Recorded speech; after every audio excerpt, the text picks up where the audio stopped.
আমি তো অসুস্থ, আমাকে কালো জাদু করা হয়েছে। যে জাদুর কারণে আজকে আমি 1.5 মাস 2 মাস ধরে সাধারণ অবস্থায় আমি নাই।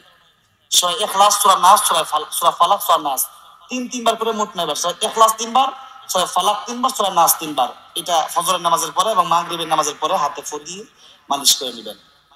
আপনাকে কোনো জাদু টোনা করে আপনি কিছুই করতে পারবে না। খাবার শুরুতে বিসমিল্লাহ বলে খাবার খাবেন। তো যাই হোক, রাসূল সাল্লাল্লাহু আলাইহি সাল্লামকে জাদু করা হয়েছিল। তো অবস্থা ভালো হলে মানুষ জাদু করে ফেলে আর কি। অনেক আলেমকে জাদু করা হয়েছে।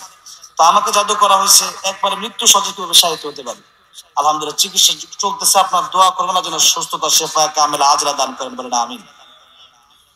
মানুষ তো আমাদের দেশে হিংসা বেশি, ভালো একজনে ভালো আরেকজন দেখতে পারে না। এই যে আলোচনা করতেছে আমার বিরুদ্ধে এমন আরেকজন মানে জাদু করছে, আপনি কল্পনা করতে পারবেন না। তো যাই হোক, এই জন্য আল্লাহ রাব্বুল আলামিন যেন আমাদের হিংসুকের হিংসা থেকে হেফাজত করেন, বলেন আমিন।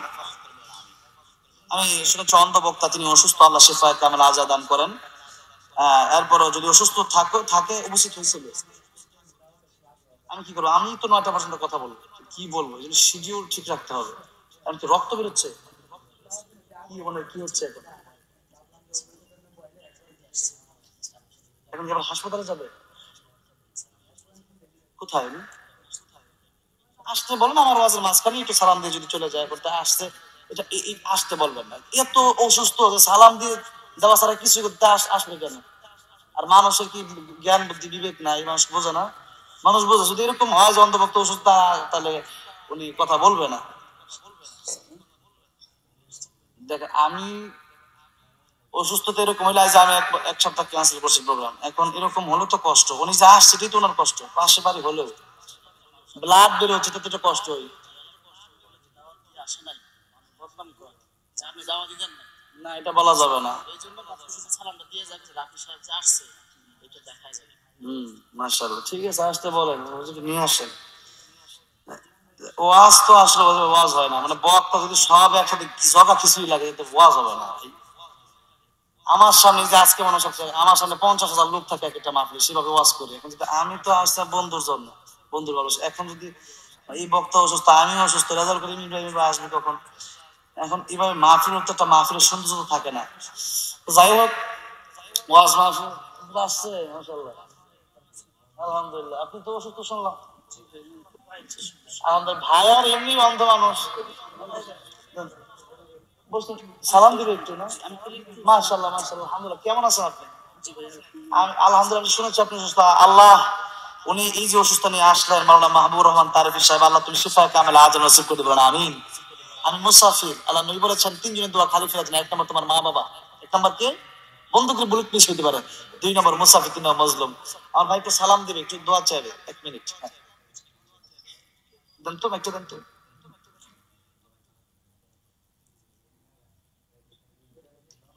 আসসালামু আলাইকুম ওয়া রাহমাতুল্লাহি ওয়া বারাকাতুহু। প্রথমে ধন্যবাদ জানাই আমার হৃদয় স্পন্দন দুবার আপনার কাছ থেকে আমার সাথে আমার দেখা হয়েছে। তো আমি আসলে পায়ের সমস্যার জন্য আমি আজকে দুপুরে হোমিও অপারেশনের মাধ্যমে চিকিৎসা নিয়েছি। বন্ধু তো আমি আসলে আসতাম না, খুবই তাকতে মিনতি করছিল। পাশাপাশি আপনারা প্রতি বছর আমাকে ডাকেন, আমাকে এখানে আসতে হয়েছে। আপনারা আমার জন্য একটু খাস করে দোয়া করবেন। আমি চলে যাচ্ছি, তার সাথে আলোচনা করছি, এরপরে মাহমুদুল হাসান রংপুরি এই কথা বলবে। একেবারে অন্তরঙ্গ 10 জন মহাব্বতের ব্যক্তির মধ্যে বন্ধু যাদের সাথে আমার সম্পৃক্ত, খুবই ভালো সম্পর্ক। এর মধ্যে আপনাদের এই এলাকার মানুষ আমার, আমি তো অসুস্থ, আমাকে কালো জাদু করা হয়েছে। যে জাদুর কারণে আজকে আমি 1.5 মাস 2 মাস ধরে সাধারণ অবস্থায় আমি নাই। সূরা ইখলাস, সূরা নাস, সূরা ফালাক, সূরা নাস তিনবার করে মোট 9 বার। সূরা ইখলাস 3 বার, সূরা ফালাক 3 বার, সূরা নাস 3 বার। এটা ফজরের নামাজের পরে এবং মাগরিবের নামাজের পরে হাতে ফু দিয়ে মালিশ করে নেবেন।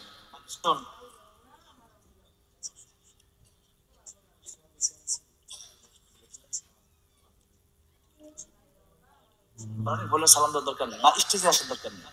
কোনো বক্তা যদি ওষুধ থাকে স্টেজে আসার দরকার নেই। শেরপুর শেরপুর জেলার অন্তর্গত শ্রীবর্দী থানা।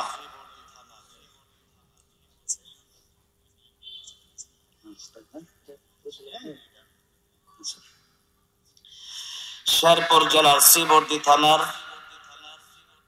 কাকিলাকুড়া গড়খোলা মাদ্রাসায় দারুল আরকাম ইসলামিয়া এর সম্মানিত প্রতিষ্ঠাতা পরিচালক, আমার অত্যন্ত কাছের হৃদয়ের ভালোবাসার বন্ধুবর আমার রাফিউল ইসলাম রাফি ভাই, আমার বাংলাদেশে একেবারে অন্তরঙ্গ 10 জন মহাব্বতের ব্যক্তির মধ্যে বন্ধু যাদের সাথে আমার সম্পৃক্ত খুবই ভালো সম্পর্ক, এর মধ্যে আপনাদের এই এলাকার মানুষ আমার রাফি ভাই হচ্ছে আমার অন্তরের একজন মানুষ, বলি আলহামদুলিল্লাহ। তো আজকে আমার শেরপুরে মাহফিল আছে নকলা, সুযোগ পাচ্ছি না, প্রতিদিনই প্রোগ্রাম। তো আমার ভাই আমাকে বললো যে কিভাবে কি করা যায়, আমি তো বললাম তাহলে শেরপুর যদি প্রোগ্রাম আছে এই দিনটা মিলিয়ে করা যায়, আপনি করেন। তো ভাই বললো আলহামদুলিল্লাহ আপনার ডেট। তো ভাই এই আয়োজনটা করেছেন, আমি এখানে কখনো আসি নাই, আমি আজকে সেই চুয়াডাঙ্গা থেকে এসেছি। সেখান থেকে যশোর এয়ারপোর্ট বিমানবন্দর হচ্ছে প্রায় 2-2.5 ঘন্টার পথ। এরপরে মানে প্রাইভেট ভাড়া প্রায় 4-5 হাজার টাকা। এরপরে সেখান থেকে আমি ফ্লাইটে করে ঢাকা এয়ারপোর্ট আসলাম, সেখান থেকে আবার গাজীপুর আসলাম, সেই গাজীপুর থেকে আবার এখানে আসলাম। মানে ঘুম খাওয়া দাওয়া তো পরের হিসাব। তো যাই হোক, আমার বন্ধুবর রাফিউল ইসলাম রাফি ভাই তিনি উত্তরাতে আমাদের সেই ঢাকাতেও আলহামদুলিল্লাহ অনেক নাম ডাক রয়েছে, আপনাদের এই এলাকায় যতটা নাম ডাক তার চেয়ে বেশি ওখানে। আমি জানি না, প্রথমে তো জানতামই না, এরপরে আস্তে আস্তে সম্পর্ক হওয়ার পরে বলেছে আলহামদুলিল্লাহ যথেষ্ট। আমরা মাঝে মধ্যেই আমার যদি মনে চায় যে একটু বসি কোথাও, একটু চায়ের আড্ডা দিই, আমার ভাইয়ের সাথে আমি বসি। এত মানে দিল খোলা মানুষ। মানে এখানে আসার সময় এক জায়গায় সবাই দাঁড়ায় গেল মোটরসাইকেল নিয়ে, বলছে আমি রাস্তা কোথায়, বলতেছে কোথায় যাবে, আরে ভাই একটা জায়গায় যান না। তো সব মিলে আমি তো ভাবছি খুব কাছে, মাঝখানে একটু দূর হয়ে গেল। তারপরেও আমার ভাইকে দেখার সাথে সাথে সব ভেঙে গেছে না, আলহামদুলিল্লাহ বলি। এই তো মানুষের ভালোবাসা, আল্লাহ কবুল করেন, আল্লাহ আমার ভাইকে নেক হায়াত বাড়ায় দেন, জুড়ে বলেন আমিন। আল্লাহ আমার রাফিউল ইসলাম রাফি ভাইকে গোটা বিশ্বময় কোরআনের খেদমত করার তৌফিক দান করেন, বলেন আমিন। অসংখ্য ছাত্র আমার ভাই ঢাকা আছে, আলহামদুলিল্লাহ অনেক যোগ্য একজন আলেমে দিন তিনি, এবং ঢাকাতে বড় বড় আলেমদের সাথে একটা সম্পর্ক। আমাকে উত্তরা জমজম তো একটা প্রোগ্রামে দাওয়াত করেছিলেন, অনেক আলেম ছিল সেখানে, আলহামদুলিল্লাহ। এরকম একজন গর্বিত সন্তানকে পেয়ে এই শেরপুরবাসী আশা করে আপনারা ধন্য হয়েছেন, ঠিক না বেঠে? আল্লাহ কবুল করেন। আরো দোয়া করছি তাদের জন্য, বিশেষ করে এই মাহফিল আয়োজন যারা করলেন। আমার মাইকম্যান ভাই কোথায়, এখানে আছে? এত সুন্দর মাইক, বাংলাদেশের শ্রেষ্ঠ মাইক, এটা বলি মারহাবা। এটা এই কি মাইক, গতকাল এক মাইক, গতকাল মাহফিল ছিল ঝিনাইদহ চুয়াডাঙ্গা। বললাম মাইকম্যান ভাই কি করবো বলেন, আপনি ওয়াজ চালা যান, আমি চালাচ্ছি, ঠিক আছে মাইক ছাড়াও চালাতে পারি। তো আজকের এই মাইকটার প্রশংসা করে যেতে হয়, একবার নামটা আমি বলে দিচ্ছি মিডিয়ার সামনে, এটা নাম কি মাইকের ভাই? দুলাল মাইক। অ্যাডও আমি করে দিয়ে গেলাম, এই সুন্দর মাইক হলে বক্তা সারা রাত ওয়াজ করতে পারে, ঠিক না ঠিক বলেন? মাশাআল্লাহ, এই সাউন্ড যেন কোনো মাহফিল থেকে খালি না, সব মাইক। বক্তা আনবেন, এই মাইক দিবেন, বক্তাকে বলবেন 5,000 টাকা কম দিলাম, বক্তা বলবেন মারহাবা, ঠিক না ঠিক? আমার রাফি ভাই তো টাকা 1 টাকা নেই নাই, আর টাকা বলছে যে টাকা নেওয়ার জন্য আসি নাই, দিলে দিয়ে না দিলে নাই, এত টাকা নেওয়ার জন্য আসি নাই। যে মাইক দিয়েছেন তাতেই তো আলহামদুলিল্লাহ খুশি হয়ে গেলাম। আমার মাইকম্যান ভাইরে বকশিস দিয়ে দেন। হ্যাঁ হয়ে গেছে, বলি মার হওয়া। দোয়া সবার জন্যই করতে হবে, মাইকম্যানের জন্য দোয়া না করলে হবে নাকি? আর আজকে আসতেছেন আপনাদের প্রিয় আমার বন্ধু, ওই আমার যে ভাই রাফি ভাই, আমার রাফি ভাইয়ের বন্ধু হচ্ছে, মানে আমি বলি জমজ ভাই রেজাল্ট করি। এখানে যখন চেয়ারে বসবে দেখবেন একরকম চেহারা, ঠিক না ঠিক? আজকে আসবে, আমার সাথে কথা হয়েছে আসার আগে। হ্যাঁ আপনারা থাকবেন ইনশাল্লাহ। আমি তো আসলে ব্যস্ত হয়ে গেছি আসলে। আমি শেরপুর আজকে থেকে না, অনেক লম্বা 4-5 বছর ধরে আসা যাওয়া করি, তো মানুষ বেশি ভালোবাসে, সবার কথা একটু একটু রাখতে হয় আর কি, তাই তো একটু দূরে দূরে বেশি করতে হয়। আবার দেশের এই প্রান্ত থেকে ও প্রান্ত যেতে হয়। রেজাউল করিম ইব্রাহিম ভাইও খুব আশা করি খুব দ্রুতই আসবে। আমার পরে আবার জন্মান্ধ একজন অন্ধ মানুষ, তিনি একজন আলেম, মাহবুবুর রহমান তারিফ সাহেব, তিনিও খুব সুন্দর আলোচনা করেন, তিনি আলোচনা করবেন। তো ইনশাল্লাহ আমরা শেষ পর্যন্ত মোনাজাত পর্যন্ত থাকবো।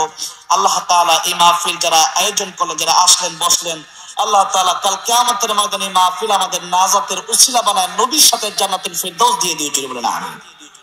আসুন